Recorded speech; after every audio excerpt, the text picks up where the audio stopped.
সামরিক ও কূটনৈতিক সংঘাতের পাশাপাশি এখন তথ্যযুদ্ধ আর অনলাইন ব্যঙ্গও ইরানের নতুন অস্ত্র। আর সেই ডিজিটাল লড়াইয়ে এবার অপ্রত্যাশিতভাবে জায়গা করে নিয়েছে বাংলাদেশের ভাইরাল ডোনাল্ড ট্রাম্প। নারায়ণগঞ্জের সেই আলোচিত অ্যালবিনো বা সাদা মহিষের খবর কানে পৌঁছাতেই সুযোগ হাতছাড়া করেনি তেহরান। শত্রু ট্রাম্পকে খোঁচা দিতে বাংলাদেশের ভাইরাল মহিষকেই বেছে নিয়েছে ইরান। তবে আসল ট্রাম্পের প্রতি কড়া বিদ্রূপ ছুড়লেও মহিষরূপী ট্রাম্পের প্রতি যেন তাদের রয়েছে বাড়তি সমবেদনা। সম্প্রতি রাশিয়ায় অবস্থিত ইরানের সরকারি এক্স অ্যাকাউন্ট একটি পোস্টে বাংলাদেশের সেই সাদা মহিষের ভিডিও শেয়ার করে ব্যঙ্গাত্মক ক্যাপশনে লিখেছে, বেচারা ডোনাল্ড ট্রাম্পের সঙ্গে তুলনায় মন খারাপ হয়ে গেছে বাংলাদেশি মহিষটির।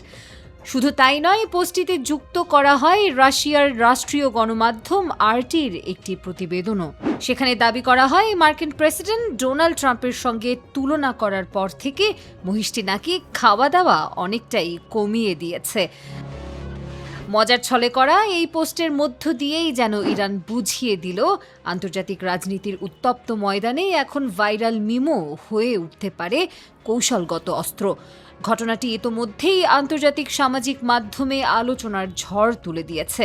কেউ এটিকে নিছক ট্রল হিসেবে দেখছেন, আবার কেউ বলছেন ইরান যুক্তরাষ্ট্রের চলমান উত্তেজনা এখন ডিজিটাল ব্যঙ্গের নতুন রূপ নিচ্ছে।